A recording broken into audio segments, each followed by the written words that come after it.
On the afternoon of June 18, 2002, 19-year-old Allie Kemp walked through the gate at the local pool where she worked in Leawood, Kansas, and headed towards a deck chair. Allie had on a pair of shorts and a t-shirt, and she had a backpack slung over her shoulder. She also had a huge smile on her face because her boyfriend, Phil Howes, was sitting in the chair that she was approaching. Phil stood up, Allie threw her arms around his neck, and they kissed. Normally, they wouldn't do this at the place where they both worked, but it was a gray, cloudy day and nobody was swimming and there was no other employees on site.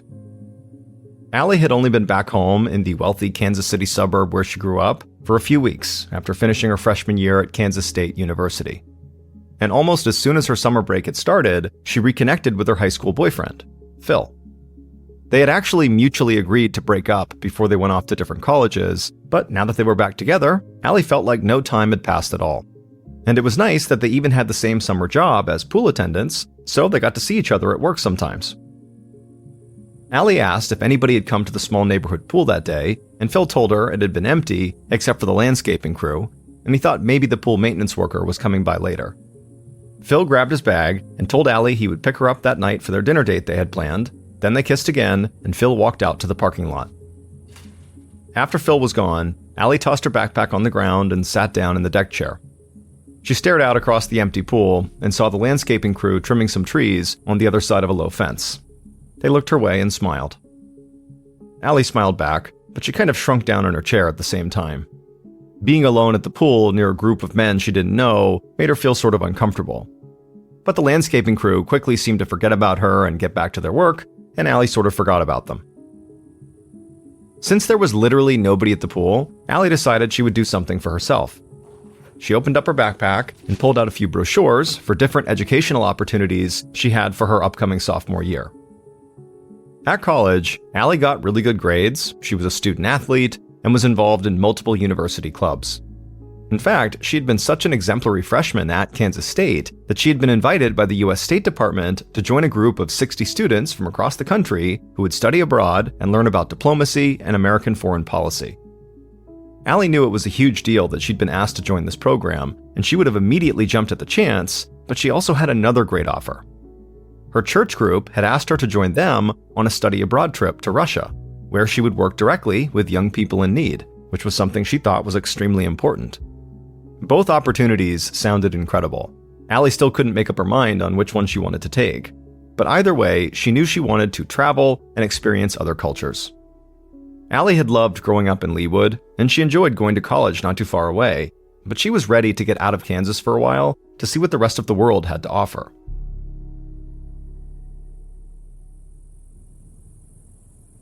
Around 3 p.m., an hour after Allie had gotten to the pool, there still wasn't anybody swimming. So she grabbed her backpack, stood up, and walked around the pool to a small table that was set up on the deck for employees. Once she was there, she pulled out her phone and called her boyfriend Phil. But he didn't answer. So she left a message and said she was looking forward to their date that night. Allie checked the time on her phone and sighed.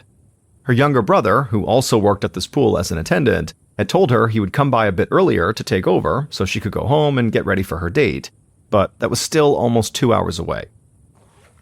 She grabbed a book out of her backpack and started to read, but she didn't feel right doing that on the job. So she decided to do a little work to pass the time.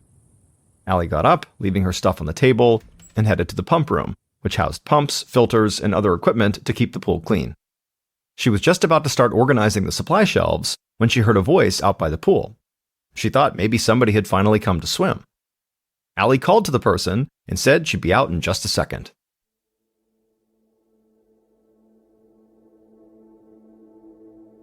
About 2 hours later, at 5 p.m., Allie's younger brother opened the gate to the pool, expecting to see his sister. But the pool was completely empty. He called out for Allie, but she didn't respond. He walked to the restrooms, knocked on the doors, and called for her again, but there still wasn't any reply. This was really weird. His big sister would never just duck out of her shift early. He waited for a little while, thinking maybe Allie had just run across the street for some food or something, but when another several minutes passed and Allie still didn't show up, he started to feel a bit worried. Allie's brother grabbed his phone and called his sister, but Allie didn't answer. And so he dialed another number, his father's number, and when his dad heard what was going on, he said he'd be right over.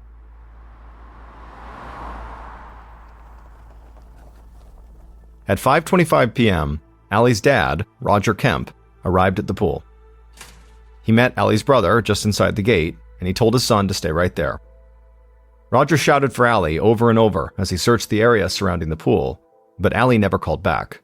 And when Roger saw Allie's phone, backpack, and book on the deck table, he was at a complete loss. It seemed like his daughter had just disappeared. He looked around for a little while longer, and as he did, he noticed the open door that led to the pump room. Roger walked through the door into that room, and right away he saw there were pool supplies scattered everywhere like they had fallen off the metal shelves they were kept on. And he saw a large blue tarp laying on the floor. And when Roger leaned down and lifted up the tarp to see what was underneath, his entire world shattered. His daughter, Allie, lay face down on the ground. Her t-shirt was tightly wrapped around her throat, and she was naked from the waist down.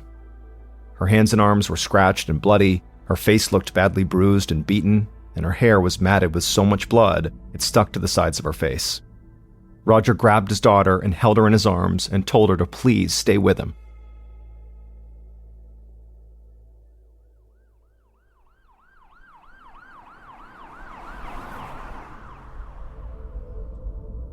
That evening, Sergeant Scott Hansen and Detective Joe Langer of the Leawood Police Department arrived at the neighborhood pool.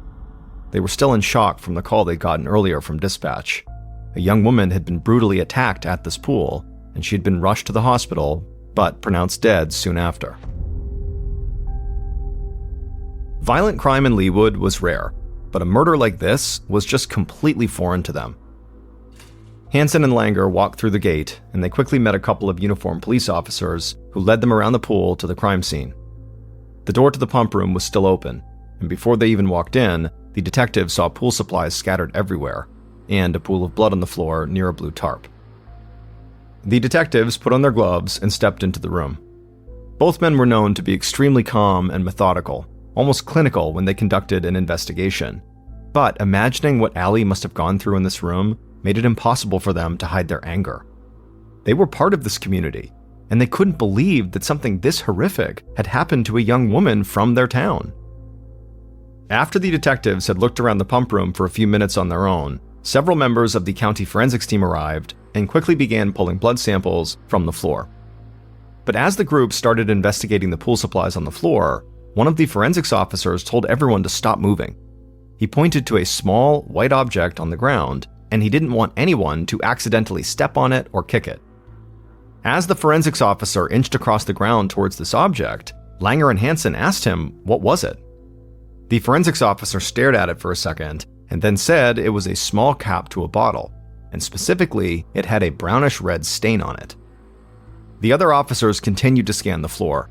Partially hidden, amongst a bunch of pool supplies, one of them found a small tube of antibiotic ointment, and it had the same kind of stain on it as the cap. The forensics officers put the cap and the bottle side by side, and it was clear they went together. But both objects looked out of place among the other pool supplies on the floor. However, Detective Langer noticed an open first aid kit on a shelf, and he thought it might have come from there. But regardless, all the investigators felt sure that the brownish-red stains on the cap and on the tube were blood. So one of the forensics officers bagged the tube and the cap as evidence. While the forensics team continued their work in the pump room, the detectives walked back outside and made their way towards the pool. And they immediately saw that the arrival of the police had already drawn a lot of attention. 2 uniformed officers were doing everything they could to keep a large and growing group of bystanders on the other side of the gate. The detectives headed over to the crowd, and with the help of the uniformed officer, they took down names and statements from everyone who was there who claimed to have been near the pool that day.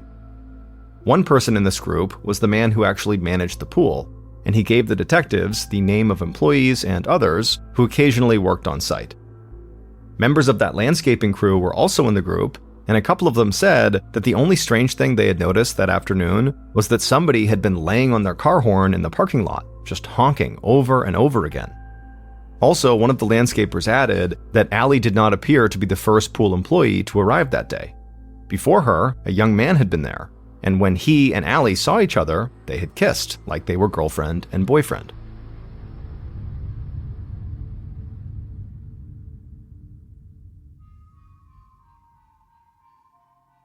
Later that evening, Detectives Langer and Hansen sat together in a cramped interview room in the police station. They had met with Allie's father, Roger, and also the rest of her immediate family, and after seeing how absolutely devastated they were firsthand, it had really motivated both detectives to do everything they could to solve this case quickly and bring some peace back to this family. A little while later, the door to the interview room opened, and an officer led in Allie's boyfriend, Phil, who politely introduced himself to the detectives and then took a seat across from them. As the victim's boyfriend, Phil basically automatically had become the first suspect on the detectives' list, and the nature of this crime made it seem even more likely that an intimate partner could have committed it. The attacker had clearly been enraged, and there was potential sexual assault. But only minutes into their interview, and Phil had given the detectives his alibi. He had a job at another pool in the community, and he had gone there right after leaving the pool where he worked with Allie.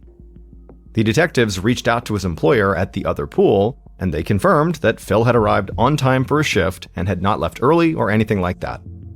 And so Hansen and Langer asked Phil if he would still submit DNA samples, and he agreed to do it without any hesitation. And then after getting those samples, the detectives let him go.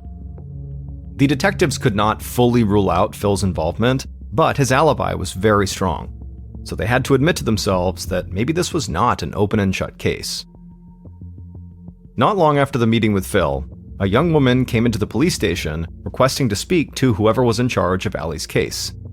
Hansen and Langer met this young woman, and she told them she was one of Allie's closest friends, and she had been at the pool that day, and she was sure she had seen Allie's killer.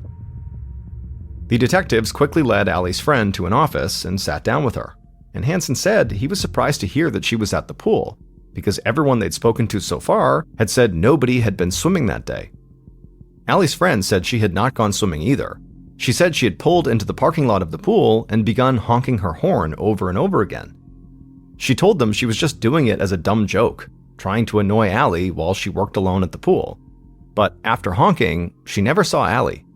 Instead, she said she saw this guy walking out from somewhere on the far side of the pool. She thought it was Allie's boss, so she stopped honking the horn because she didn't want to get Allie in trouble. But this guy ended up walking to the parking lot and just driving off in an old pickup truck. Detectives Hansen and Langer couldn't believe this. Was there actually a chance this young woman just happened to be at the pool playing a joke on Allie at the exact time of the murder, and that she had also seen Allie's killer up close? It seemed too good to be true. Hansen asked her if she knew who the man was, but she said she didn't. However, she said the guy had kind of creeped her out, because before he got into his pickup and drove off, he had looked right at her with a strange look on his face and smiled at her.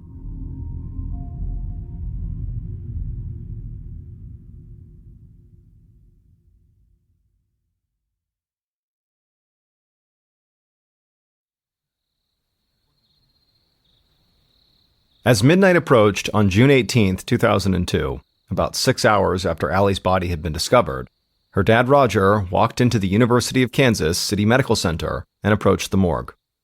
He knew this was where his daughter's body had been taken for an autopsy the next day. Roger found an employee and told her he'd be staying there that night. The employee was confused and said they weren't really set up for visitors. Roger said he understood, but he couldn't bear the idea that his daughter was all alone. The employee nodded and said he could stay if he wanted to. Roger thanked her, took a seat on a bench, and began his overnight vigil.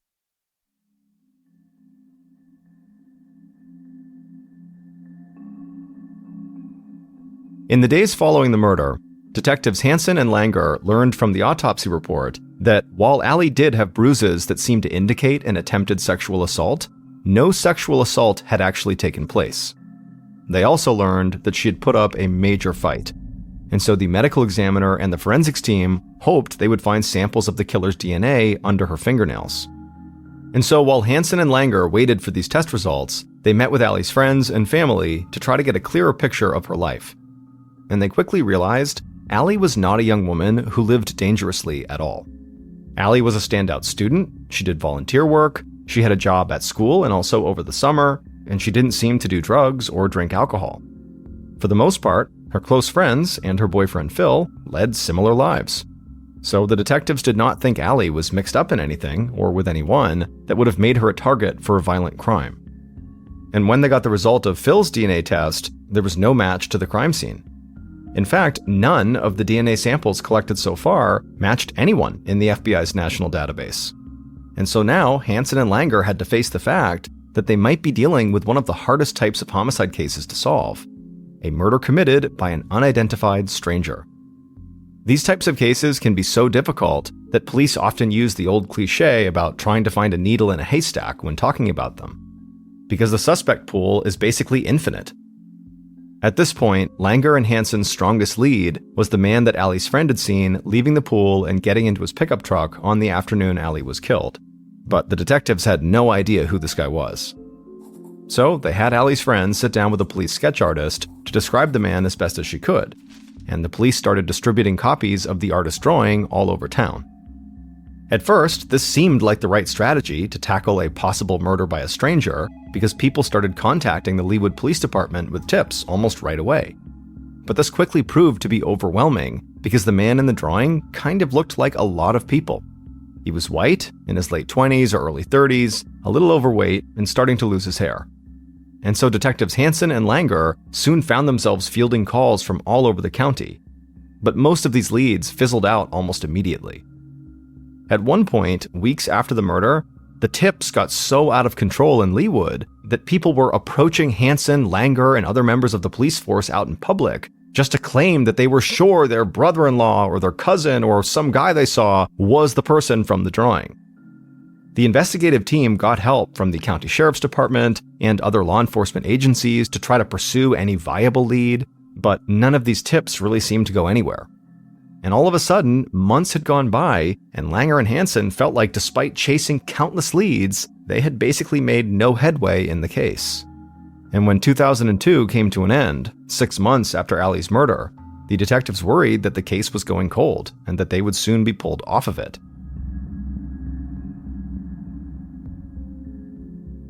On a morning in early February of 2003, so 8 months after Allie's murder, detectives Langer and Hansen were working together in Hansen's office when they got a message that Roger Kemp, Allie's father, was there to see them. Langer and Hansen had made a point to meet with Roger throughout the investigation, but they knew he had grown frustrated that no new evidence seemed to be coming in. Hansen went out to meet Roger, handed him a cup of coffee, and then led him back to the office. The detectives began by apologizing to Roger that they didn't have anything new to tell him, but Roger said he knew they were both doing everything they could. Still, though, he refused to just sit around and do nothing, and he understood as well as the detectives that if things didn't change soon, Allie's murder investigation would become a cold case. And so Roger said he had an idea that he wanted to run by the detectives, something he thought would help get the public thinking about Allie's case again. He wanted to put the sketch of the man Allie's friend had seen on some huge billboards in town and maybe out on the highway. He said he also wanted to offer a $50,000 reward for anyone who provided a tip that led police to Allie's killer. Roger said he would pay half, and he believed he could get the city to provide the other half. Hansen and Langer discussed it for a second. At the time, using billboards in a murder investigation was a radical idea. Police generally used billboards to help in missing person cases, but Langer and Hansen had never heard of using billboards to showcase a potential murder suspect. Still, they knew they did need to jumpstart the investigation, and this would definitely get people thinking about Allie again.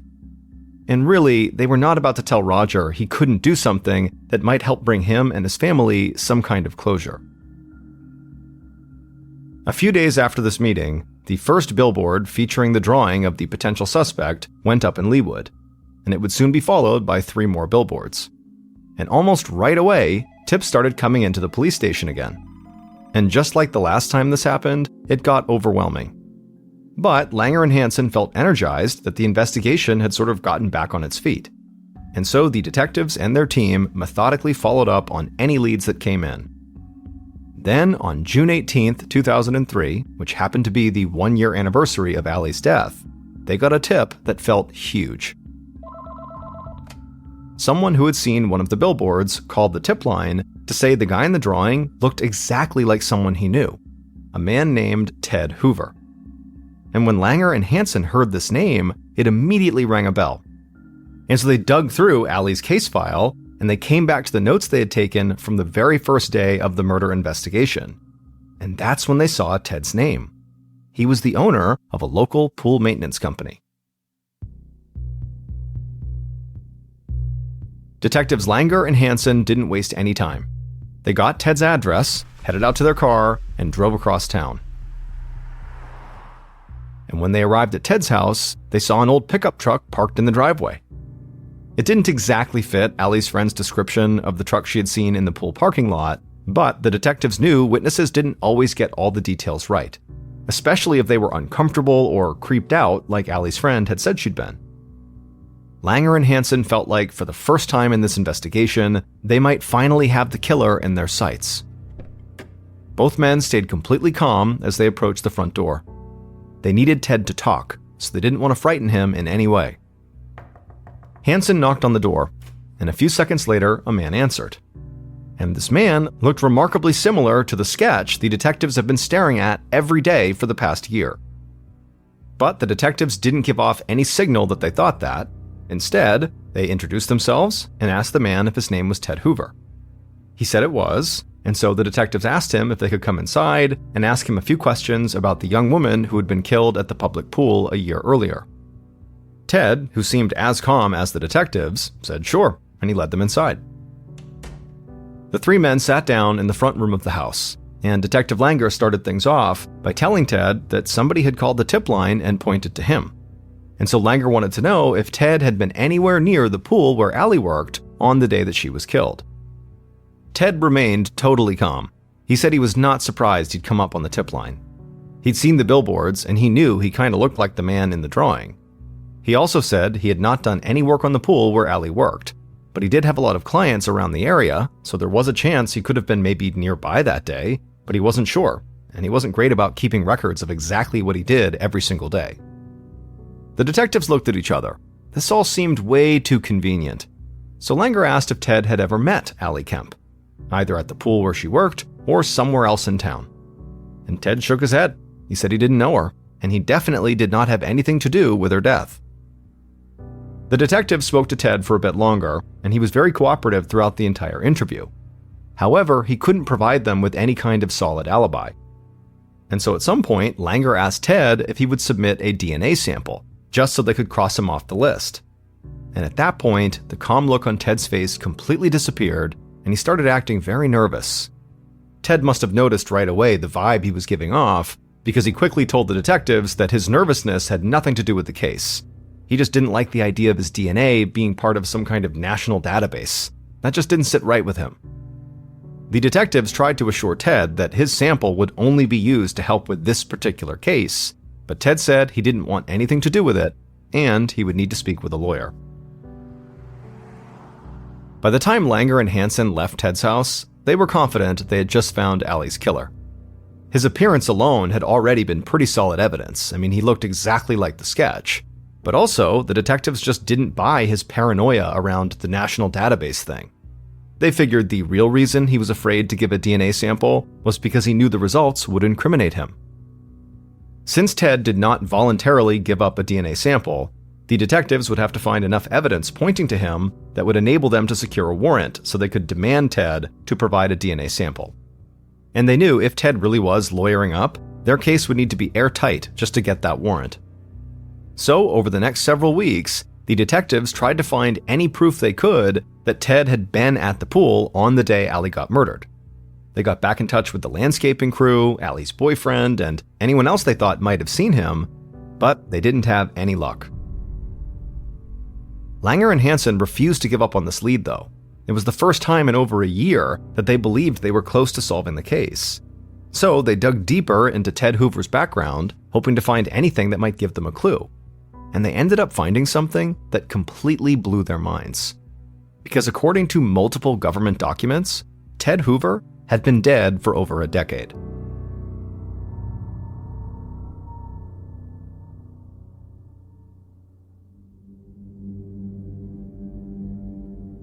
With this bizarre new discovery, Langer and Hansen went to meet with Ted again. But this time, his house was empty, and none of his neighbors or clients had seen or heard from him. It was like he had vanished without the police even noticing. Hansen and Langer set out to find anyone who might know where Ted was, but nobody knew where he was, and nobody seemed to have spoken to him since he left.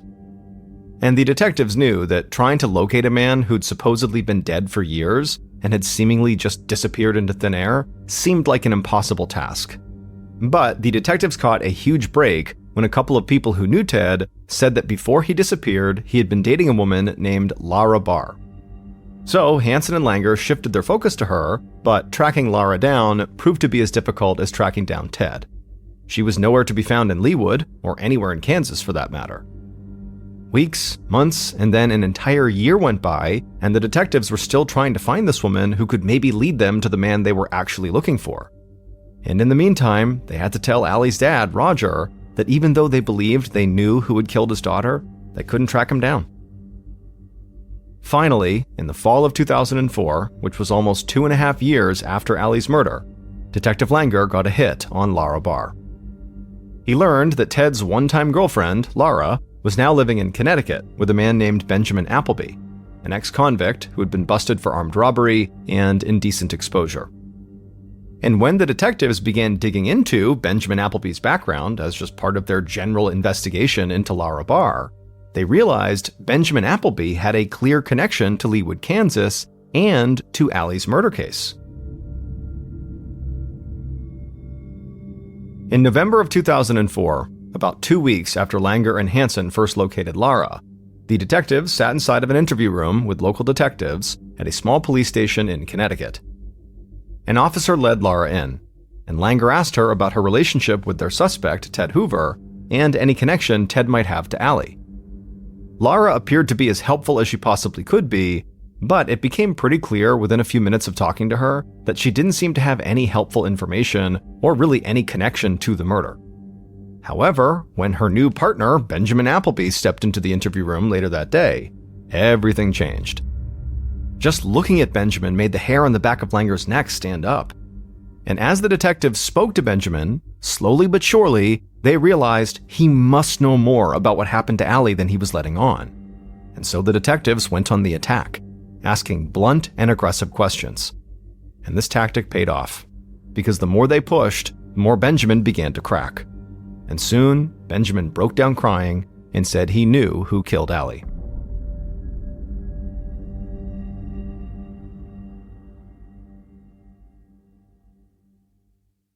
Based on Benjamin's interview, DNA testing, and evidence collected over the course of the investigation, this is what police believe happened to Allie Kemp on the afternoon of June 18, 2002.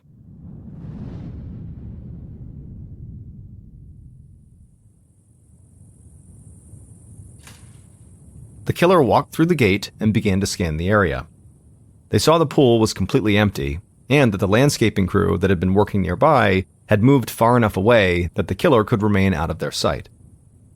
The killer walked around the pool towards the pump room and then said out loud, "Is anybody here?"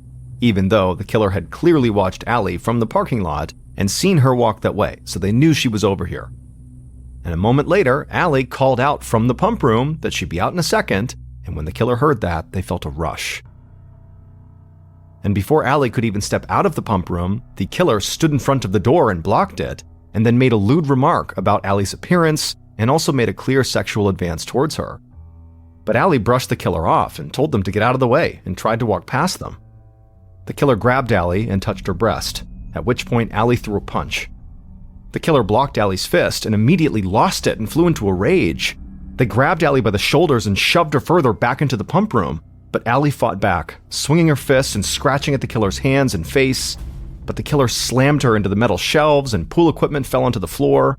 Allie kept fighting, but the killer punched her in the head and face several times, stunning her and causing her to begin bleeding badly. The killer threw Allie to the floor and tore off her shorts and underwear, but Allie kept fighting back, so the killer punched her again and again until Allie finally stopped moving. At this point, the killer got up, opened a first aid kit that was on one of the shelves, grabbed a bottle of antibiotic ointment to use as a lubricant, and got back on the floor. Allie was still breathing, but she could no longer fight back. The killer began to undress themselves. Then they took off the cap of the bottle and climbed back on top of Allie. And just then, the sound of a car horn began to blare over and over again from the parking lot, and the killer panicked. By this point, they had already decided they were going to rape and then kill Allie, but now they were worried they were running out of time. Somebody was here. They were going to get caught. So the killer reached for the bottom of Allie's t-shirt, and at that point, Allie began moving again, and she tried to fight off the killer one more time. But the killer turned Allie over, pulled her t-shirt up to her neck, and wrapped it around her throat, and strangled her to death. Afterwards, the killer stood up and stared down at Allie's body. They looked around the room and saw a large blue tarp tucked in a corner. The killer grabbed the tarp, covered Allie's body with it, tried to pull themselves together as much as possible, and then walked out. The killer then made their way to their pickup truck in the pool parking lot, and before they got in, they made eye contact and smiled at a young woman who was sitting in her car. They didn't realize she was Allie's friend and was the one who had honked the horn. The killer then drove home, convinced they had not been seen by anyone who could pin Allie's murder on them. And for almost 3 years, the killer would believe they had been right. Until one day, a couple of detectives from Kansas came to Connecticut to question them.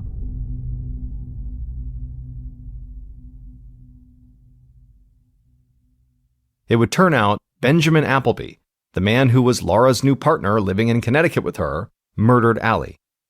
However, that was not remotely the whole story, because it turned out Benjamin Appleby was also Ted Hoover, the pool maintenance worker and the investigator's prime suspect.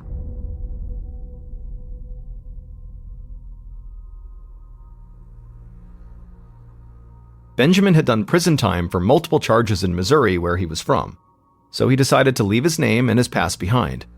He moved around to a few different places, and eventually he assumed the identity of a boyhood friend of his who had died at the age of 13, Ted Hoover. And with this dead person's name, he moved to Leawood, Kansas, and started his pool maintenance business. That's how he had first seen Allie and decided that he wanted her. But when Allie rejected his blatantly sexual advance one afternoon at the pool, he decided to rape and kill her. But Allie's friend honking her car horn in the parking lot altered those plans and made him go right to the murder. After Benjamin killed Allie, he went about his life like nothing had happened. And even when Allie's dad got the billboards put up with Benjamin's image clearly on them, he didn't panic. But when detectives Langer and Hansen showed up at his house asking for DNA samples, he realized they were closing in on him. So he decided to flee to Connecticut with his girlfriend Laura and start using his birth name again. But eventually, when the detectives tracked Laura down and learned she was living with this ex-con, a guy named Benjamin Appleby, well, they decided to look into Benjamin Appleby, and sure enough, it turned out he was Ted Hoover. When they finally interviewed Ben Appleby, aka Ted Hoover, in Connecticut, it seemed to the detectives almost like he was an entirely different person. The relatively calm, cooperative man they had spoken to in Kansas had transformed into someone who seemed completely devoid of feeling or empathy, someone they believed was evil from the second he walked in the door. In that interview, Benjamin ultimately confessed to everything. However, the detectives didn't want to leave any room for a court case to fall apart, so they finally got a DNA sample. And when the test results came back, Benjamin's DNA matched the sample they had taken from the blood on the bottle and bottle cap at the crime scene. Benjamin Appleby, aka Ted Hoover, was sentenced to life in prison with a chance for parole in 50 years. Roger Kemp's idea for running billboards with the potential murderer's sketch on them was a first-of-its-kind strategy in law enforcement. But now, as a result of its effectiveness in Allie's case, this strategy has been adopted by police departments all across the United States. If you take a trip to Hawaii, there's a good chance you'll visit the beautiful Rainbow Falls on the eastern side of the Big Island. But if you travel less than a mile upstream of those falls, you'll find an equally beautiful attraction that far less people know about, and it's called the Boiling Pots. 10,000 years ago, after a volcanic eruption, lava was flowing down the side of the mountain when it entered the Wailuku River. As the lava gradually cooled, the river water flowing all around it wound up carving out these standalone pools of water that were connected by a series of small waterfalls. These pools collectively make up the Boiling Pots, and they get their name because periodically the water in these pools appears to be boiling. Tourists at the Boiling Pots are allowed to look at the water from a safe distance on this cement overlook, but under no circumstances are allowed to actually enter the water.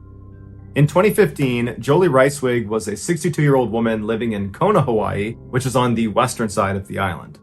There, she owned a bed and breakfast whose main allure was that guests at this bed and breakfast got to go on these fun adventure tours with Jolie all over the island. and they almost always involved paddleboarding or swimming, because Jolie was an avid outdoors person and a very talented swimmer and swim instructor, and so felt comfortable leading these types of excursions. On September 14th of that year, Jolie brought one of her male guests from her bed and breakfast out for an adventure tour at the Boiling Pots. She would have known that it was an off-limits area for swimmers because there were signs up everywhere saying as much, but Jolie wasn't planning to swim in the Boiling Pots. Instead, she was planning to float on them on inflatable rafts. And so she and this man climbed aboard their respective rafts and began paddling around one of the upper pools, taking in the incredible view of this natural phenomenon. As they were relaxing, suddenly there was this rush of water that came tumbling over the fall that dumped down into the pool they were in. It was a flash flood, and before Jolie and this man could swim outside of the pool and get to safety, the water under them began to churn violently and actually thrust them over the edge down into the next pool. And as soon as they hit the water, they had fallen off of their raft. So now they're swimming in the water, and they're feeling a current pulling them down and pulling them forward towards the next lip into the next pool. And so they both began desperately swimming towards the edge. Jolie actually grabbed the man and helped push him up and out to safety. And as soon as he was on land, he turned around to grab her, but she wasn't there.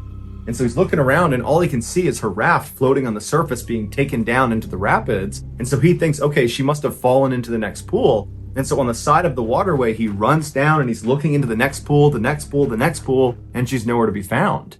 And after a few minutes of looking and not knowing where she was, he called the authorities.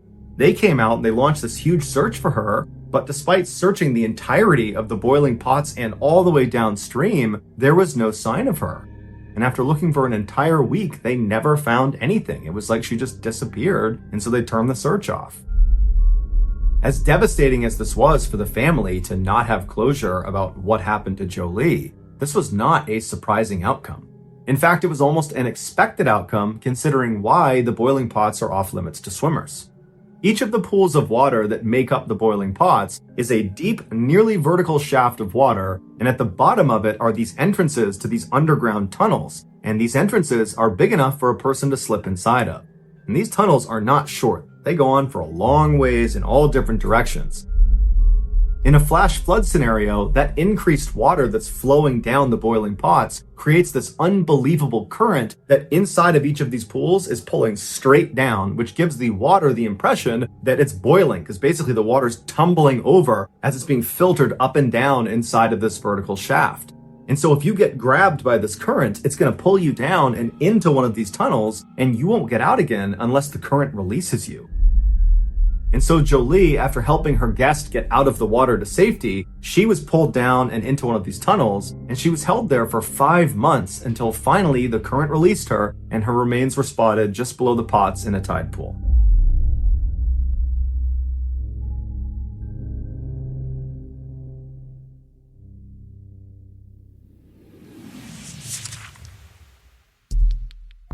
Our next story is called Out on a Limb.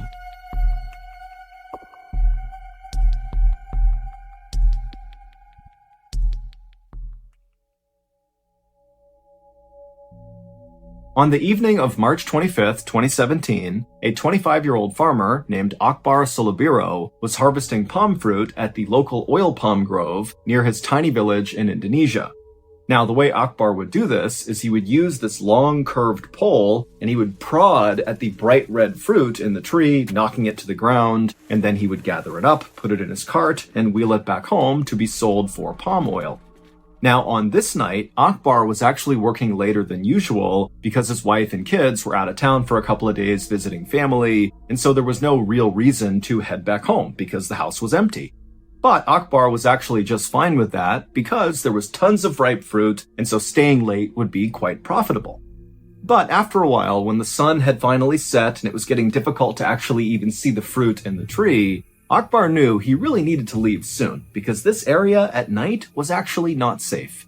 And so Akbar gathered up the remainder of his fruit on the ground, he put his pole in the cart as well, and he began quickly making his way back home. Later that evening, one of Akbar's neighbors was asleep in their bed inside of their home when they woke up suddenly to the sound of something out in the jungle, not far from where Akbar had been harvesting palm fruit. And so this neighbor, when they sat up, they couldn't really tell what the sound was. It almost sounded like a stifled scream or maybe some animal that was fighting with another animal. But as the neighbor sat there straining their ears to try to hear it again, they didn't. All they heard was normal sounds coming from the outside. And so the neighbor decided that the sound they heard must have been a cat or maybe a monkey. And, whatever it was, it couldn't have been a big deal. And so this neighbor went back to sleep. The following evening, so 24 hours later, another one of Akbar's neighbors walked outside of their home to begin the walk over to the jungle to harvest palm fruit. And when they went outside, normally around this time, Akbar would be coming outside as well, because these two often went to the grove together. But, this neighbor is looking and Akbar's not outside, and he looks up at Akbar's house and it's dark and quiet. And so this neighbor's thinking to themselves, where is Akbar? I know he worked late last night. I didn't hear him come in. And come to think of it, I haven't seen him all day. And now, of course, I'm not seeing him as well. And so this neighbor, feeling concerned about Akbar, walked over and knocked on his door, but nobody answered. And so really starting to think that something could be wrong with Akbar, this neighbor went to Akbar's uncle's house. And when Akbar's uncle came to the door, this neighbor explained what was going on and they're concerned that, something could have happened to Akbar. And so the uncle and this neighbor would go back over to Akbar's home and they would actually try the door. It was locked. They looked inside the windows and it looked like no one was in there. And they also noticed that where Akbar typically kept his cart that he would transport his fruit in, it wasn't there either, which made them think, Akbar must still be out somewhere with this cart because this cart is very important to him. And so ultimately, the uncle, after seeing the state of his nephew's home, he agreed with this neighbor that, something was wrong here. And if they wanted to find Akbar, they really needed to get together a search party right now and go looking for him. So the uncle contacted the leaders of the village, and they, in turn, rounded up all the able-bodied men in the village, and they all got together with headlamps and flashlights and machetes and knives, and then all together, they began walking away from the village into the jungle in the direction of this palm grove, which was the place that Akbar had been last. And so this big group of men, they get inside the jungle, and they begin walking along this path, which was the most likely path that Akbar would have taken to go to the palm grove and also to return from the palm grove. And as they're walking, the sun is starting to set, it's getting dark, and the animals in the jungle, they're all making noises and kind of yelling at this group as they're moving through. And this group, they're shining their light around looking for any sign of Akbar, but there wasn't any. They were calling his name out, there was no response. And then at some point, as they got closer to the palm grove, they noticed there were a couple of bright red fruits, palm fruits, that had clearly been recently harvested that were scattered on the trail. And so the group began to fan out in this area, thinking that, oh my goodness, Akbar must be somewhere nearby. Maybe there was some sort of accident and he's fallen somewhere, or just something's happened to him, but he's got to be in this area. And so the group began fanning out off the trail, kind of hacking their way through all the underbrush. And then suddenly, one of the men, after he hacked through a particularly dense stretch of the jungle, he looked down and saw something and began to scream, and he raised his machete and began running forward. As far as we can tell, this is what happened to Akbar. The previous night, after Akbar had decided, it wasn't safe to be in the jungle at night, he needed to leave, and so he gathered up all of his things and he began walking along that path where the search party would find all that fruit scattered on the trail. And so he's walking along this path, and he thinks he's alone, he thinks he's okay, but in reality, he wasn't. He was being watched and followed very closely from something up in the trees. And so as Akbar moved along, this thing was kind of trailing him and seeing what he was going to do. And then at some point, this thing up in the trees began moving its way down closer and closer to Akbar. It was a 23-foot-long reticulated python. It was a massive snake. And this snake came down and launched an attack on Akbar, grabbing the back of his neck with its powerful jaws. And as soon as the snake clamped down on Akbar's neck, he let out a stifled scream, which was the scream that had woken up that other neighbor who sat up in bed wondering what that was. That was Akbar screaming out. But that was the only sound Akbar could make, because immediately the snake wrapped itself all around Akbar and squeezed him tight. And after crushing Akbar, breaking almost every bone in his body, the snake relaxed and then slithered off of Akbar And so Akbar fell to the ground and was either dead or very close to death. And at this point, the snake opened up its jaws and positioned itself right in front of Akbar's head. And then it began kind of slithering itself forward, consuming Akbar head first.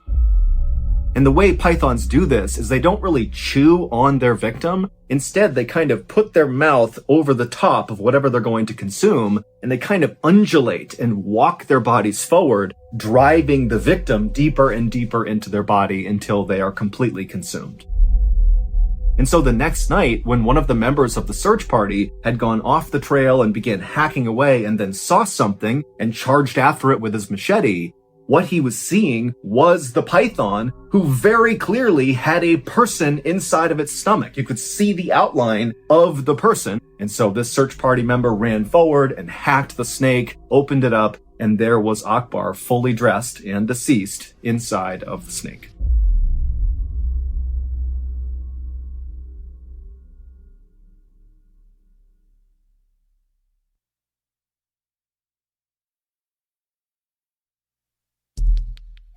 The next and final story of today's episode is called The Popelick Monster.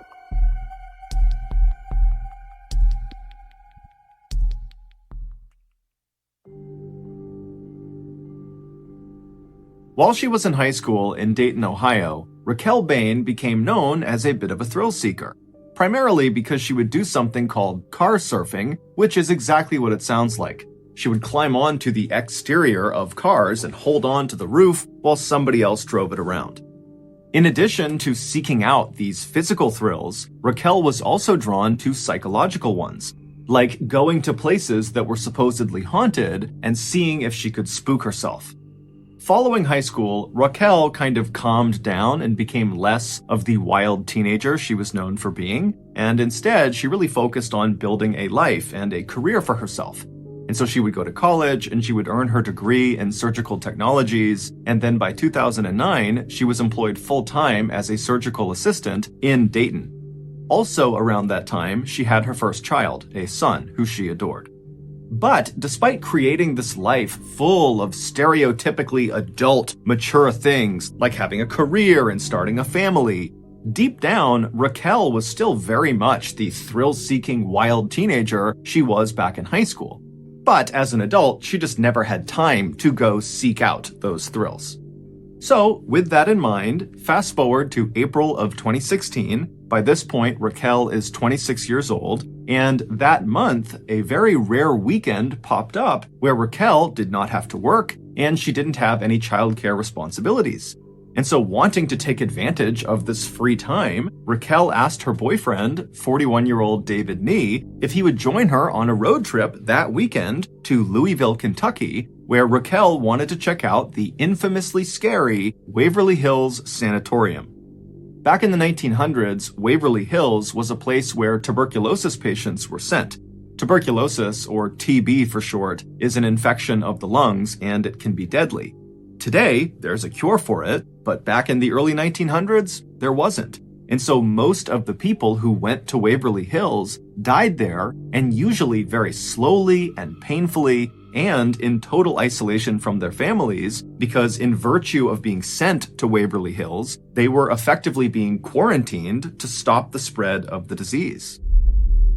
Waverly Hills would eventually shut down permanently in 1961 because by that point the cure had been found, and after it shut down, the building basically just sat there.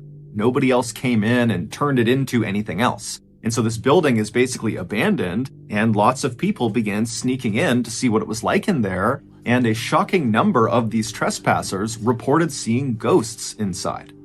Today, the sanatorium is still very much in the same condition it was left in, but the Waverly Hills Historical Society has stepped in and made it very hard for people to sneak into the building. However, knowing people do want to go in and look around, the Historical Society has begun offering guided tours of the sanatorium. And these tours are given exclusively at night to increase the spooky effect. And so David, who had only been dating Raquel for a month when she asked him to come with her to the sanatorium, he was not really that keen on doing this. It did not really appeal to him to go walking around this totally terrifying place. But he could tell it was important to Raquel, she was really excited about it, and so he agreed to go.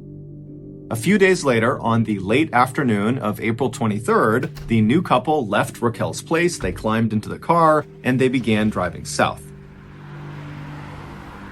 3 hours later, they arrived in Louisville and they stopped to get dinner. And then after they were done eating, they looked at the time and realized it was only about 6:45 p.m. and the tour they had scheduled at the sanatorium was not until 10 p.m. So they had a few hours to kill. And before David could suggest anything, Raquel already had the perfect idea of how they should kill this time. She told David that earlier that day, she had learned about a spot just outside of Louisville that might actually be more terrifying than the sanatorium they had come all this way to see.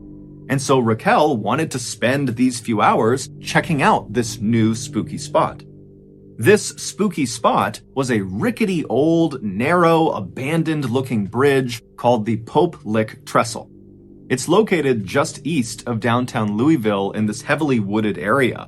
The bridge is about 800 feet long, and at its highest point, right in the middle of the bridge, it's about 90 to 100 feet off the ground. And this bridge connects the tops of two of the bigger rolling hills in the area. But the bridge's physical appearance has nothing to do with why it's considered so spooky. The reason the Pope Lick Trestle has become a central part of Kentucky folklore is because locals say there is a monster called the Pope Lick Monster that lives underneath the bridge. It's half goat, half man, and when anyone is near this bridge at night, this monster is supposed to come out from underneath this bridge, and then what happens next is very ambiguous. It kind of depends on who you're talking to. But generally speaking, once the Pope Lick Monster has emerged and it sees you, you're dead. Now, how you die ranges from the monster leaping out and attacking you with an axe to the monster using some sort of mind control to lure you up onto the bridge where you leap off. David, after hearing this suggestion, was again not really that keen to go do this really terrifying sounding thing, but seeing the excitement in his girlfriend's face, he agreed to go. And so the two left the restaurant, they climbed back in the car, and they drove for about 15 or 20 minutes to the Pope Lick Trestle Bridge. The bridge actually passed over a relatively main road, and so the couple parked just off the side of this main road. And then once they were outside, they began looking for a pathway up this hillside to get up to the bridge.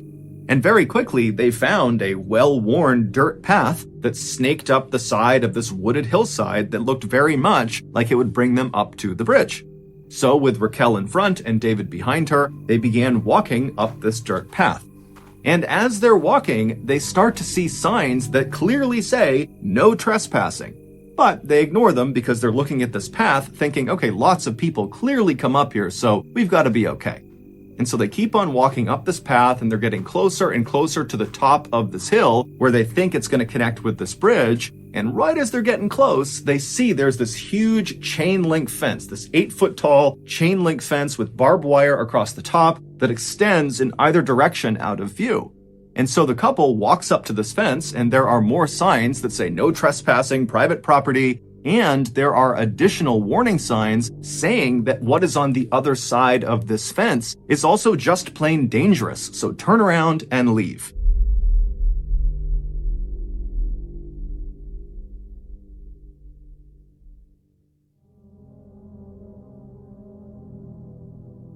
But as Raquel and David are staring at all these signs and this fence, they see, not far from the path, somebody had clearly bent two of the fence posts and created a narrow gap in the fence that you could slip through.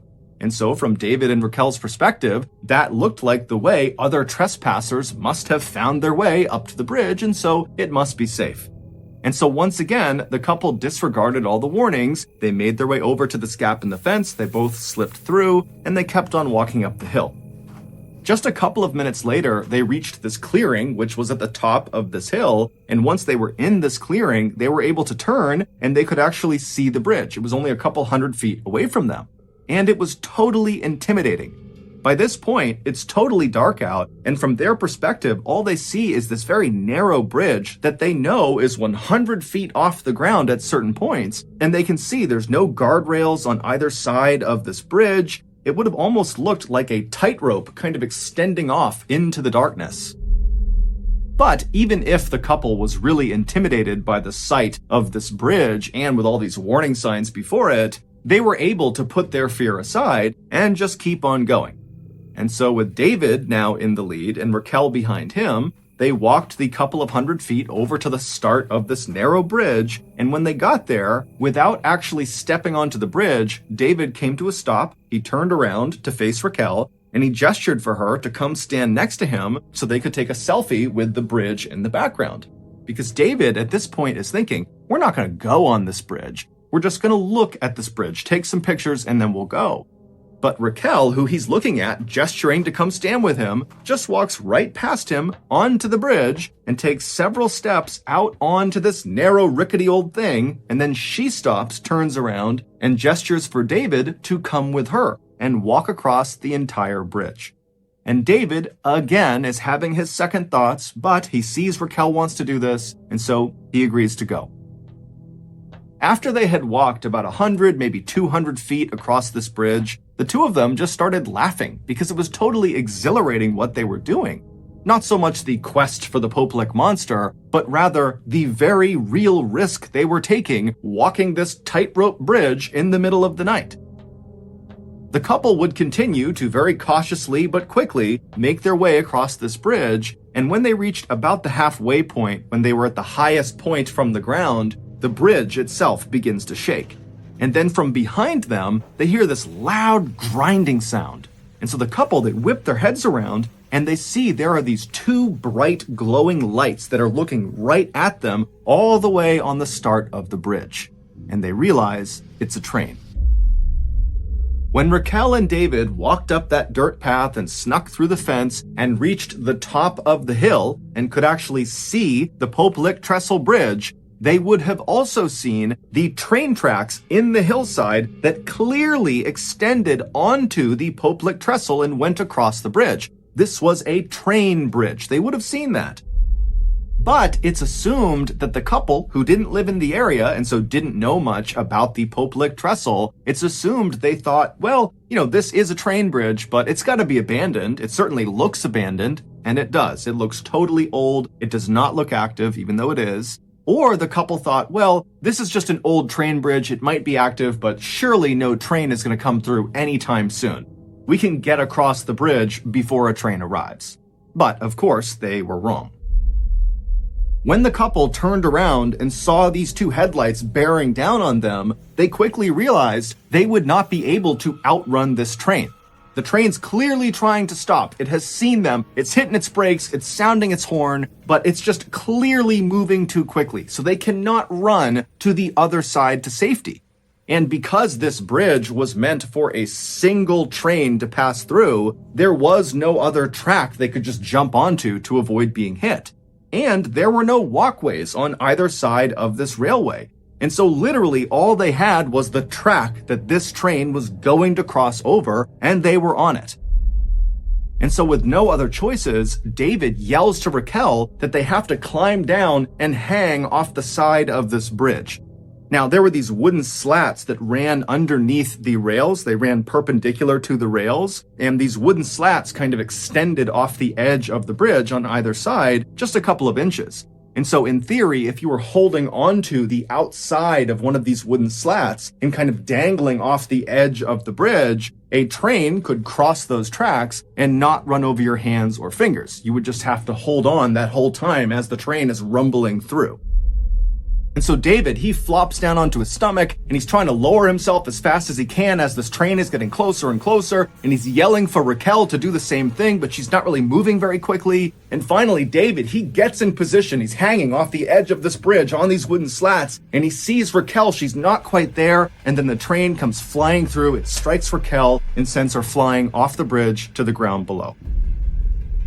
David would somehow manage to hold on the whole time as this train went past him. And then once the train had passed him, he pulled himself back up onto the tracks. He ran the rest of the way across the bridge. He went down that hillside. And when he found Raquel, it was immediately apparent that she was deceased. In the end, the railroad was not issued any citations or sued for negligence. It was determined they did their due diligence by setting up that 8-foot-tall barbed wire fence with all those signs telling people to stay back and warning people about the hazards of going past this fence. It was actually David who got in trouble for this tragedy. He was cited and charged with a felony of unlawfully disrupting and/or delaying a train, causing financial damages. He would plead to a lesser charge of trespassing and would be fined $2,300. Shockingly, this tragedy is just one of many that have occurred on the Poplick Trestle Bridge. Since the bridge's construction in the 1800s, there have been dozens of people who have died on this bridge. And several of these deaths, many of them fairly recent, the last 20 or so years, have occurred under the same conditions as Raquel's. People went looking for the Poplick monster and then were struck by a train.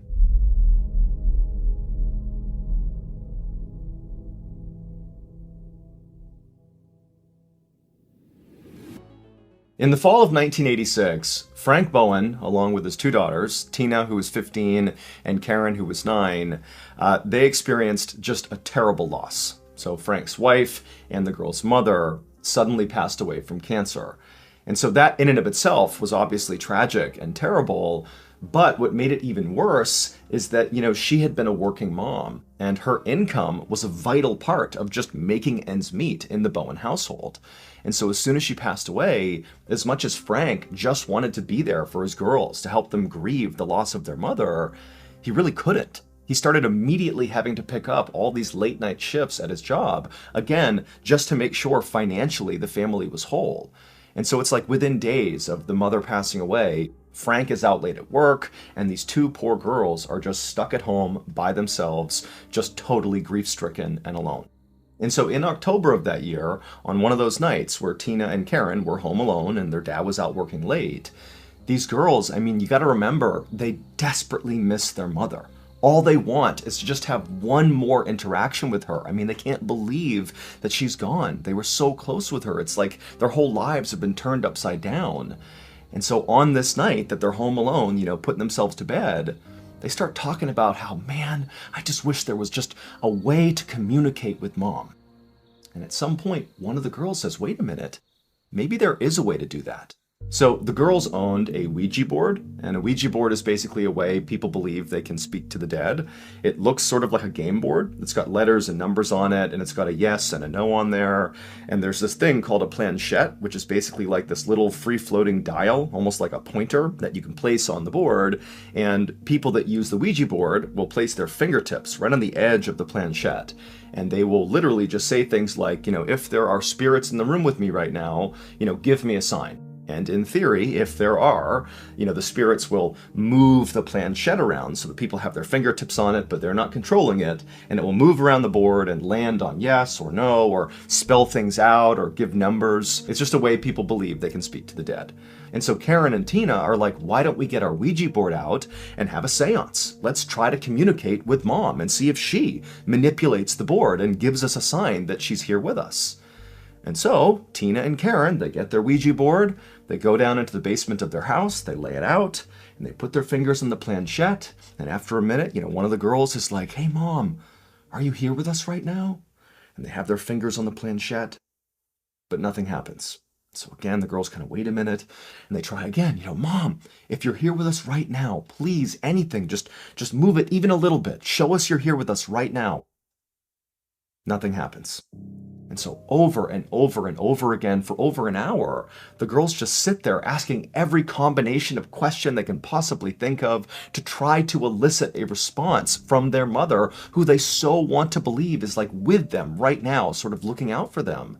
But no matter how earnestly and passionately they asked these questions, the planchette never moved. So the seance didn't work.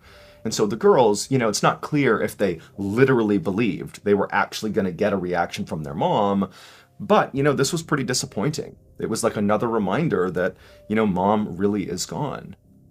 And so they packed up their Ouija board, very frustrated, and they went upstairs to their respective bedrooms on the second floor of the house. They climb into bed and they try to go to sleep. So their father is still out at work. He won't be home for some time, and the girls know this. They know that they are home alone until they fall asleep. And so they're laying in their bedrooms. It's totally dark, it's quiet, and as they're laying there, the girls begin to hear a tapping sound coming from somewhere in their house. Now, it was clear to them that the tapping was not coming from the floor of the house they were on. It was coming from somewhere either on the first floor or maybe down in the basement. But, at first, the tapping sounds didn't really alarm them at all. It just sort of sounded like, house sounds at night. The sound of machines whirring or clicking, or maybe branches outside striking the side of the house, or who knows what. But they seemed sort of like harmless sounds that you would expect at night.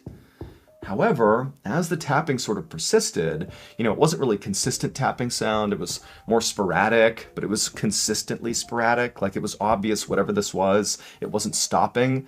As that continued, the girls began to tune in more and more to it and started wondering, like, what is this? And at some point, the younger of the two girls, Karen, the 9-year-old, she started to get spooked. The sound was kind of freaking her out.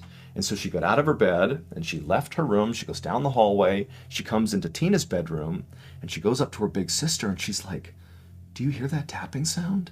And Tina's like, "Yeah, what is that?" And so the two girls, they leave Tina's bedroom together. They go out into the hallway. They can still hear the tapping. It's kind of coming from downstairs somewhere. And the girls, they walk to the top of the stairs, basically looking down the stairwell that wraps down to the first floor. They can't see the first floor. They can only see, the halfway point, the landing. And they're hearing the tapping sound coming from somewhere down there. And the girls are just kind of listening, not really reacting. And at some point, one of the girls says, "Wait a minute. What if this tapping sound is Mom? What if the seance we did worked? What if she is here and now she's giving us a sign that she's with us right now? What if it's her?"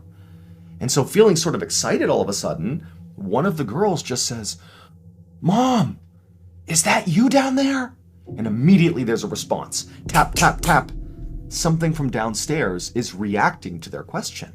And the girls are psyched. This is what they wanted when they did their seance. All they wanted was some interaction with their mother, and they think right now they're getting it. They're talking to their mom.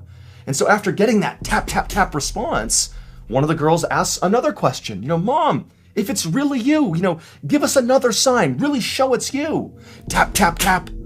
Something for sure is interacting with them downstairs. And the girls 100% believe it's their mother, and again, they are thrilled. And so the girls, they start walking down the stairs, firing off more questions to their mom, and even though some of their questions weren't really yes or no questions, they would always get that sort of tap, tap, tap response. Like, again, something is interacting with them. And as they made their way down to the first floor, and they're hearing this tapping, and they're sort of following it around, it eventually brings them to the head of the stairs that leads down into the basement. And they open up the basement door, and they're asking more questions, they're getting those tap responses, and it's clearly coming from downstairs, and even though the girls are really excited, it's gotta be Mom, they weren't so confident that they were prepared to go down into the basement to follow after this tapping sound. So they sort of stopped at the top of the stairs, looking down into the basement, it's gotta be Mom, but it's still a little bit frightening to go down there. And so they stayed there right above the stairs looking into the basement, just constantly asking questions and getting responses from down in the basement from Mom. It was great. And eventually, after 30 minutes, 45 minutes, whatever it was, the tapping just stopped. The girls continued asking questions, but there was no longer any reaction from the basement. And so at that point, the girls, they're so excited. They really feel like they've been talking to their mom, and they're so jazzed up from this experience that they're like, we're not going to be able to sleep. And so the girls just stay awake in the kitchen until Frank comes home from work. And when Frank comes inside and he sees his girls are awake, it's like midnight or whatever it is, he's sort of surprised. But the girls rush up to him and they're like, "Dad, you wouldn't believe it. We had this seance and we heard this tapping sound and we know it was Mom. Mom is with us right now. We were talking to her." Now, Frank, he's totally caught off guard by what they're saying, but he also knows his girls, they're going through this horrible time in their lives. I mean, they've just lost their mother. He can't even imagine their level of grief. I mean, he's obviously grief-stricken, but this is their mom. And so he's seeing his girls for the first time in what feels like a long time, looking really happy and excited. And they're telling him that tapping sounds in the house are their mother. And so Frank, like, he's not going to pick holes in what they're doing. He's not going to question, what's actually happening in the house. Instead, as soon as they tell him all this stuff, he just goes, you know what, girls? Of course your mom is here. Your mom will always be here. She will always be looking out for you. Your mom is with you right now in the house, I'm sure of it. And so the girls, they're so happy. Again, this was such an amazing experience. Their dad, he also agreed this is so good. And so the girls, they happily go upstairs to their bedrooms, and they go to sleep. And Frank, truthfully, after having this exchange with his daughters, didn't really think much of it. Again, he's sort of thinking that, there wasn't really tapping sounds coming from his deceased wife. This is just some coping mechanism that the girls are using to deal with this tragedy. And he thinks, you know what? It's healthy enough. It's making them happy. What's the big deal? And so Frank, he goes to bed. Over the next few days, the tapping sounds in the house would continue. And they were no longer just coming from the basement. They were also coming from the kitchen. They were coming sometimes from the second floor. They were sort of coming from all over the house. But the girls were the only ones who could hear the sounds. Like every time they'd hear the tapping, if their dad was home, they'd call him over, but Frank wouldn't hear anything. Now again, Frank doesn't really believe that there's actually tapping happening. He doesn't think this is actually real at all, but he's playing along with it because, his girls are happy, clearly this is their coping mechanism. And so again, Frank's not thinking much of it. It's harmless. The girls are frustrated that he can't hear it, but again, it's overall still a very good thing. It's mom. Mom is trying to communicate with them. However, after a few days, post-seance, as the tapping continued, the girls began to change their attitude about the tapping sounds. The first day and over those first few days, it really did feel like a good thing. This is mom. This is positive. This was definitely a good thing. But after about 72 hours, post-seance, the girls began to sort of feel frightened by the tapping because the tapping no longer was really just coming mostly from the basement. It now started coming almost exclusively from their bedrooms at night. So they'd be laying in bed and they'd hear, tapping underneath their beds. They'd hear tapping in their closets. And it was frightening. And they would call their dad in and he'd come into their bedrooms and he wouldn't find anything. But now, Frank, who previously had just sort of let this continue, this is his girl's coping mechanism for this terrible loss. Now he's seeing that his girls, they don't really think it's mom anymore. They don't know what this is. And it's also disrupting their sleep. And so now it's not a healthy thing anymore. This is a problem. Like it's disrupting his girls' lives. And so Frank begins at this point, 3 days post-seance now, he begins telling his girls like, hey, come on guys, there's nothing to be scared of here. These tapping sounds are just normal house sounds. You're overthinking it. Like there's nothing that's going to harm you in the house. Mom is definitely here looking out for you, but she's not making those tapping sounds. You got to let this stuff go and just forget about this stuff. But the girls, they're like, Dad, we're not making the tapping sounds up. Just because you don't hear them does not mean they're not real. And they began to tell their dad, like, we think the seance worked, but we actually no longer think it's mom that's sort of come out of the seance. We think we unlocked a different spirit, an evil spirit. And now that evil spirit is haunting our house. And so Frank, at this point, he's like, guys, that's not what's going on here. You really need to stop. Like, these tapping sounds are not real. They're in your head or they're normal. And so Frank and his daughters really began to fight over this because the girls, they know they're hearing sounds and Frank's like, I'm not. And so they're really starting to fight over it. The girls, they're getting more and more frightened just being in their house, in particular at night when these sounds would typically start. And so fast forward about a week after the seance, and now the girls really are so scared to be in their house because of this tapping, which they believe is now this evil spirit in their house. They're finding all sorts of excuses to just stay out of their house. Like when dad's at work late, they're trying to stay at their friend's house and not be home because it was too frightening. And Frank, he's sort of at his wit's end with what to do with his girls because now this thing that's going on in the house, this delusion as he believed it was, that his girls were suffering from, it was really disruptive and unhealthy. And he began telling his girls, like, if you can't stop with this whole tapping delusion, you're going to have to go to grief counseling. Like, this is too much. And so, again, fast forward about a week here, and that's what's going on in the Bowen household. And on this particular day, the girls, Tina and Karen, they didn't have a place to go that night. They didn't have a friend who was available. And so they're home at their house alone. Frank's out for the night doing a late night shift. And the girls, they're in their kitchen just kind of hanging out. They're pretty anxious here. And they start to hear tapping sounds coming from the basement. Now, by this point, the tapping sounds were so common that just hearing the tapping sounds was not like this horribly frightening thing. It was just sort of this very unsettling thing where nobody knew what they were. And again, the girls think it's something evil. But on this night that the girls are alone, Dad's gone, Tina, the older of the two, she says to Karen, like, Dad doesn't believe us. He does not believe that there's tapping sounds in the house.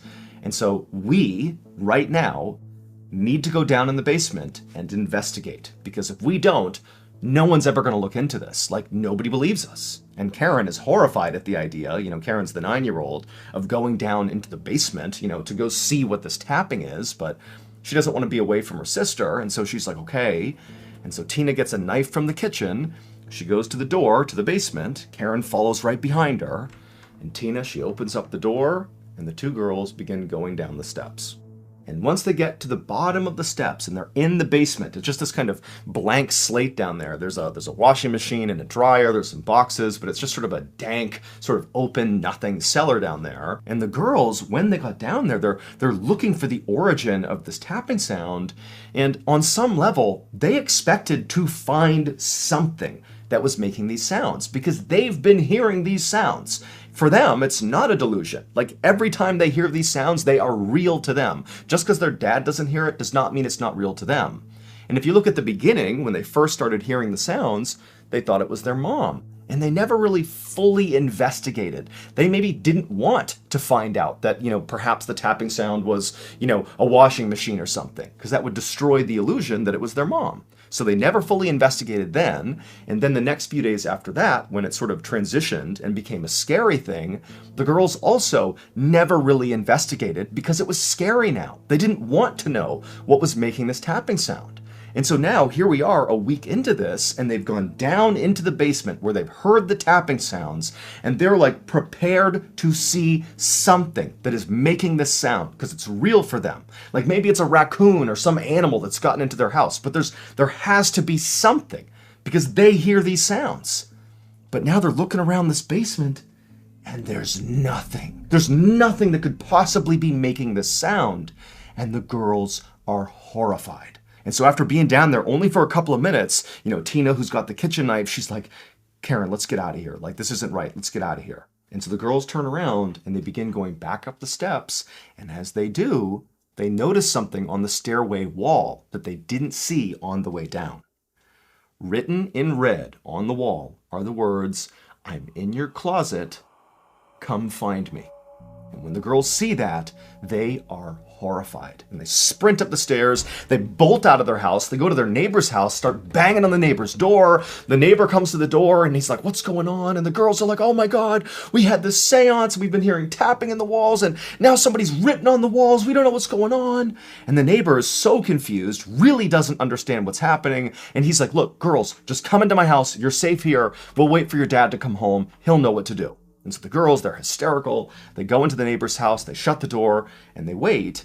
And then a little bit later, Frank Bowen, their dad, he comes home. The neighbor immediately flags him down and calls him over. And he's like, "Look, here's what happened. Your girls came over. They said, something about writing on the walls. I don't know." And Frank's like, "Okay, all right." And he tells his girls, like, "Look, stay here. You're safe here. I'll go check the house and make sure nobody's in there." Frank, at this point, in no way suspects that there's anything, evil or bad in his house. He thinks this is just a continuation of this delusion the girls are sort of acting out. And so Frank, alone, goes back to his house. He opens up the door, he goes inside, he searches the house, and he looks everywhere, but there's nobody in the house. He does find the writing in the stairwell going down to the basement. It does say, "I'm in your closet, come find me." But it's written in ketchup. And so after, again, searching the whole house and finding nothing other than this writing, Frank goes back over to the neighbor's house and he talks to his girls, and he's not mad at them. In some ways, he feels like all of this is basically his fault. Like, he should have handled this more aggressively at the beginning, and he let it get to this point. And so he tells his girls, like, "Look, I know that you wrote those words on the wall. I know that all of this is sort of a delusion that's playing out that started with, something good. You thought it was mom, but now it's become something that isn't good. It's disruptive. You've convinced yourself the house is haunted. And I'm very worried that this is a product of grief. Like, grief is leading you to do these things, and it needs to stop. And so starting tomorrow, you're going to go into grief counseling. We need professional help here to make sure you girls are taken care of. I should have done this from the beginning, so we're going to make that happen right now. Now, the girls knew they didn't write that on the wall. They're not making the tapping sounds. But they also knew their dad 100% didn't believe them, like zero, and it was not going to change. And on some level, like, they think maybe there's truth to what he's saying. Maybe they are so grief-stricken that they've convinced themselves of things that are not real. And so in this sort of vulnerable moment where the girls are totally upset about what they've seen and what they've heard, they just tell their dad, like, fine, like, whatever, we'll go to grief counseling. And so sure enough, the next day, the girls would start grief counseling, and right away, all the tapping in the house, all the writing on the walls, all that stuff stopped. Like, peace returned to the Bowen household, at least at first. Fast forward 3 weeks to December 8th, 1986. So this is 3 weeks after the girls began their therapy, and in those 3 weeks, the Bowen household is totally calm. There's no more tapping, nothing, everything is fine. But on December 8th, Frank, along with his 2 girls, Tina and Karen, and their friend, Kathleen, they had been out for the evening, maybe getting ice cream or going out to eat or whatever, and they come back to the Bowen household, and when they do, it's nighttime, so it's dark outside, and Frank, he goes up to the porch, he goes to the front door, and as he's about to open up the door, he looks through one of the windows of his house, and he sees there are several lights on in the house that he didn't remember leaving on before they left. And so he just thinks, like, that's weird. Like, I could have sworn I turned those lights off. He's kind of looking back at the girls right behind him, sort of wondering if maybe they left the lights on, but he's like, oh, that's weird. So he unlocks the front door, he swings the door open, and immediately he sees this scene inside of his house that makes no sense. The TV is on, a radio is on, and furniture in the first floor of the house where he's looking has clearly been moved. Not dramatically, but things have been moved around on the first floor. Like, if you live somewhere, you know where things go. Things are off. And Frank, like, he's seeing this, and he's sort of looking back at Tina and Karen, and he's like, did they do this? Are we back to this whole delusion? You got to remember that even though it's been 3 weeks now of peace in the Bowen household, Frank is all too aware of how insane it was right before then. With the girls, writing on the wall, at least according to him, and thinking there was an evil spirit in their house. And, he's thinking, is this them? Like, somehow did they do this? This feels sort of like a continuation of that. And he's looking at the girls, but he's thinking to himself, like, they've been with me. We've been out of the house. How could they do this? But again, Frank is sort of caught. On the one hand, he knows this could be his girls, but he's also thinking that's not possible. And so in that mind state of sort of being caught between these two opposing ideas, Frank, instead of backing out of the house and calling the police like anybody else would do, he instead just begins like walking into the house, sort of nonchalant, like not really sure how to react. And he begins this sort of half-cocked search through the house. And the whole time, Tina, Karen, and Kathleen, they see what's going on, and the 2 daughters, they're terrified. I mean, they're all too aware of all the tapping and the writing on the walls. They're thinking, this is real, it's happening again. And so they're tucked up right behind Frank, who again, Frank is like in shock. He's just like wandering through the house, like, what's going on here? Turns the TV off, he's walking around, turns the radio off, he's moving furniture back around, and he can't believe it. And so he does this weird, like, again, half-invested search through the first floor. He doesn't find anybody there. He goes to the second floor, does the same search. Again, all 3 girls, the 2 daughters and the friend, they're right behind Frank because they're so scared. They do the search of the second floor, nobody there. They search the attic, nobody there either. They go down to the basement, nobody in the basement. Like, there's nobody in the house. And so Frank is like, what is going on here? And then he remembers there's actually a room on the first floor of the house that he forgot to search. It was just a front room of the house right off the front entrance. When he began the search, he just sort of overlooked it because he was sort of in a daze. And so he's like, okay, I'll go back up there and I'll search that last room and then I'll know the whole house is secure. Nobody's here. And so Frank goes back up the basement stairs to the first floor. The girls are tucked up right behind him, still so scared.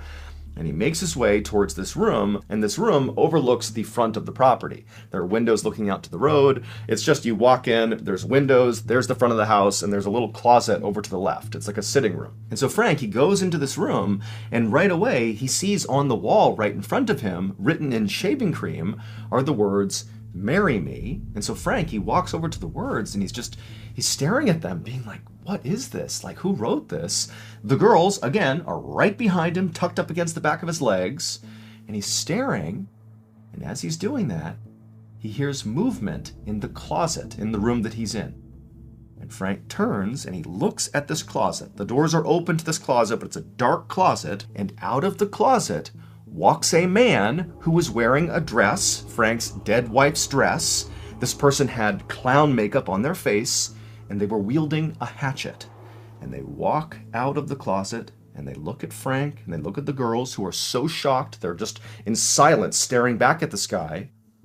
And this person looks at Frank and goes, "You and the girls, go upstairs."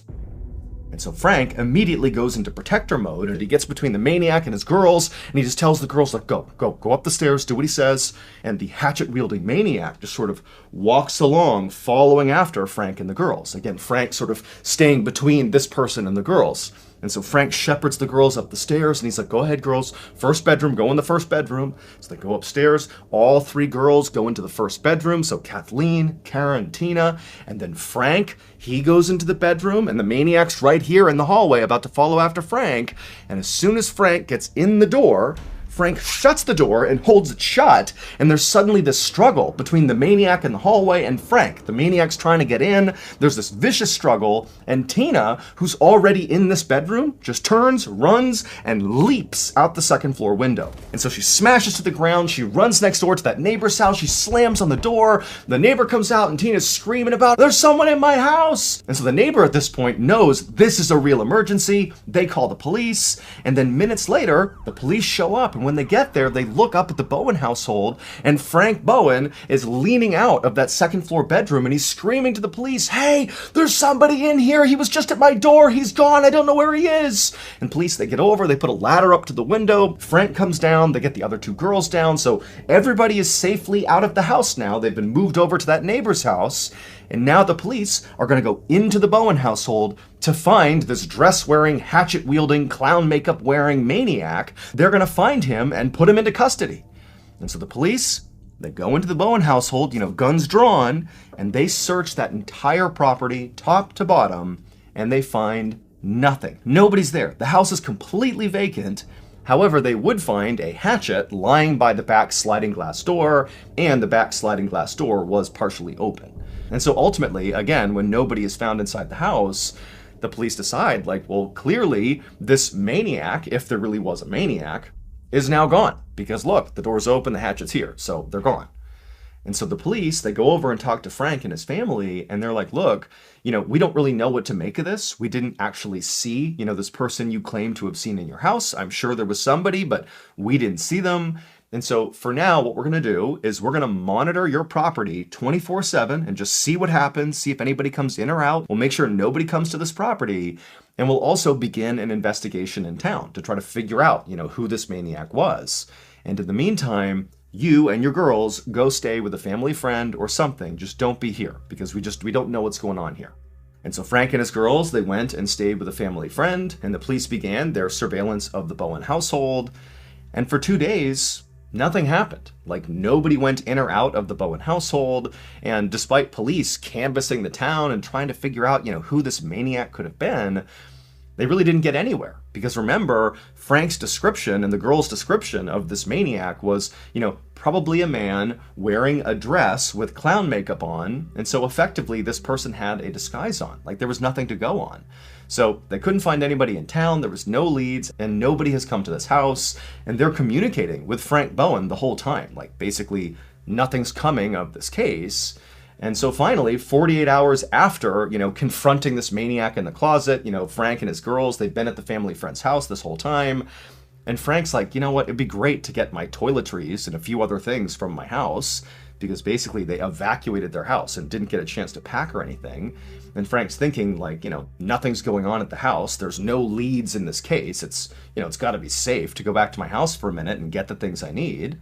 And so he tells his girls to stay with his family friend, and Frank, by himself, goes over to his house, and it's broad daylight, and he's expecting to find a police officer, who's monitoring his property, and he can tell the officer, hey, I'm just going in real quick to get my stuff, and they would, let him go in and do that. But when he got to his house, he looked around, and he didn't see any police officer outside the property watching the property. And he's thinking, like, that's pretty weird. They told me they've been watching my property 24/7, like, where are they? But Frank's like, that's weird, whatever. So he gets out of his car and begins walking towards his front door. But as he's walking, for a second, out of the corner of his eye, he can swear he can see somebody moving in the second floor of his house. But when he looked up, nobody was there. But he was certain somebody had been moving around up there. And Frank's thinking to himself, like, wait a minute. Are the police monitoring my house from the inside? Is that what they're doing? They've been in my house? I could have sworn they said they were out of my house. And Frank's like, you know what? Just in case, I need to call the police because I don't want to walk in there and startle an armed police officer who's basically looking for an intruder.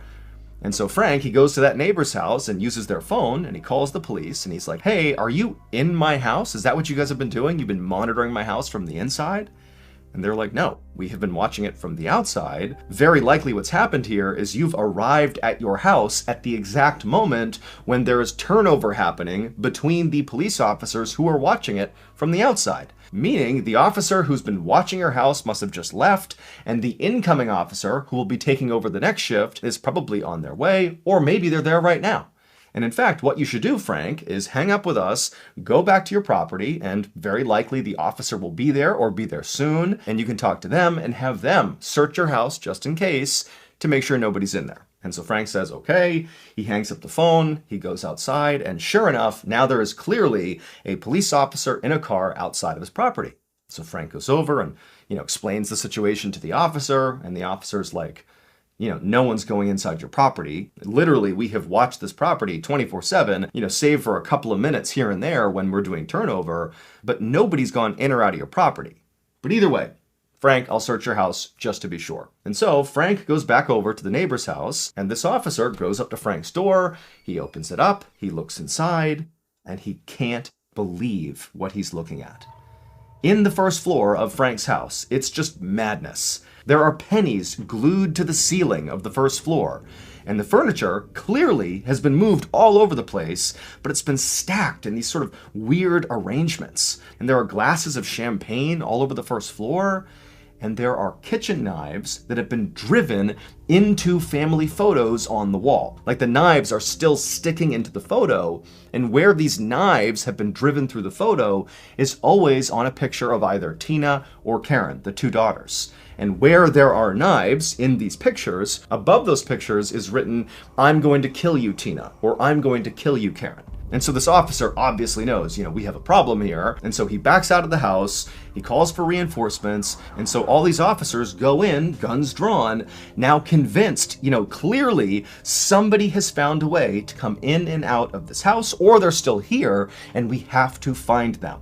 Like, clearly, the Bowens were not lying about this horrible, maniac that they encountered in the second floor of their house when police first showed up. Clearly, that must have happened because they didn't do this. Somebody else did, and they gotta be here. And so police, they tear the Bowen household apart, looking for this maniac. They look everywhere, and they can't find anybody. There's nobody in the house. And on top of that, it had snowed outside, and before they went in, they made sure they walked around the property to see if there were footsteps coming in or out of the property, and there wasn't. Like, it's not possible what they're seeing. But they've now torn the house up, looking for anything, and they found nothing. Other than, again, the madness they've seen with the furniture, the writing, the knives. That's all they've found. And so after hours and hours of this very frustrating search, a few of the officers found themselves in the basement, and they're just standing there talking to each other like, this is crazy. We must have missed something. Like, what is it? And at some point, one of those officers who was having that conversation, he had his hand resting on the washing machine, and he's just sitting there like, yeah, what did we miss? What did we miss? And suddenly, as he's leaning against the washing machine moved. And so suddenly there's this gap that's been created by moving the washing machine, and the officer looks at the wall where the machine had been sitting before, and clearly there is a hole on the wall. And the officer gets out his flashlight, and he looks in the wall and kind of scans down, and he sees there's this tunnel that's been burrowed in the wall of the basement, and it goes over to the corner, and looking back at this officer is Danny LaPlante. And he's crouched down, he's got a hatchet over his shoulder, he's wearing a dress, and he's staring back at this officer. I'm going to tell you about Danny LaPlante because this story takes a very dark turn. So Danny LaPlante was 16 years old at the time he was pulled out of the wall. And 6 months prior to being pulled out of the Bowen household's wall, Danny had had this very brief interaction with Tina Bowen, the 15-year-old. Apparently they went to school together or had some interaction in town, but Danny had sort of fallen in love or had some sort of romantic interest in Tina, and he felt like Tina had rejected him. Now, Tina did not remember any of this with Danny. This is entirely Danny's memory of what happened. But either way, 6 months earlier, when he had this sense of rejection from Tina, Danny responded to that by breaking into the Bowen household, cutting a hole in their walls, and burrowing tunnels in their walls. And for 6 months, Danny LaPlante lived in the Bowen household in their walls. Now, Danny was not able to access the entire house through the wall in the basement. He could basically maneuver in the basement and partially into the first floor, but in order to get to the other parts of the house, Danny had to leave the wall. And so routinely, over these 6 months that he was in their house, Danny would literally, while the family was home, just get out and wander through their house, like as the family is just living there, and they never noticed him. And so for 6 months, Danny spied on that family 24/7. And when the girls had that seance with the Ouija board to try to contact their mother, Danny was downstairs in the basement in the walls watching, and he saw an opportunity. He thought, I'm going to pretend to be their mother and screw with them. And so when they heard that tapping sound, that was Danny pretending to be their mom. He was absolutely trying to get them to believe their mother was here. But then whenever Frank was around, Danny would stop the tapping and sort of let Frank believe the girls were making it up. And then gradually, Danny sort of transitioned from it's your mom and it's good to actively trying to terrify the girls. He began tapping at all hours of the night. He began sneaking out of the wall, going upstairs to the girls' bedroom, flicking the undersides of their beds, going in their closet, tapping in their closet, and then making sure to be hidden or escape before Frank came in. I mean, this is absolutely psychotic behavior, but it gets worse. So Danny is taken out of the walls and he's arrested, but then 10 months later, when he is awaiting trial, Danny is released on bail. And while he is on bail, he would sneak into another family's house in Massachusetts, the Gustafson's house, and unfortunately, that family would not escape Danny. Danny would murder 3 members of that family for really no particular reason. He just picked a family and killed them. And so very likely, if Tina had not leapt out of the second floor window when Danny revealed himself in that dress with the hatchet and got them to go up to that bedroom, if Tina hadn't leapt out and if Frank hadn't held off the door like that, almost certainly Danny was corralling that family into that room to kill them with the hatchet. But Tina basically saved their lives. As of this video, Danny LaPlante is still alive and he's serving multiple consecutive life sentences, and he actually recently was put up for parole. He didn't get it, he did not get parole, but during his hearing for his parole, when he was rejected, he was determined to be one of the most psychopathic inmates in the entire prison system.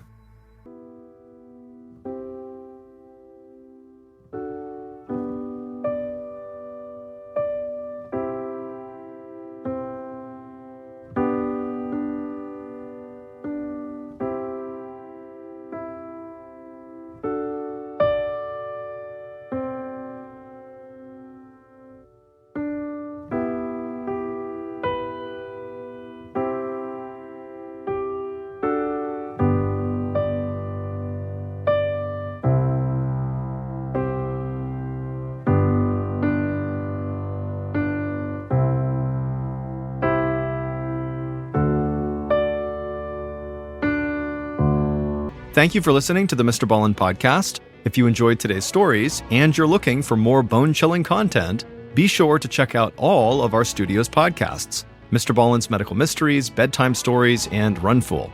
Just search for Ballen Studios wherever you get your podcasts, and you'll find them all. Also, there are hundreds more stories like the ones you heard today, but in video format on our YouTube channel, which is just called Mr. Ballen. So that's going to do it. I really appreciate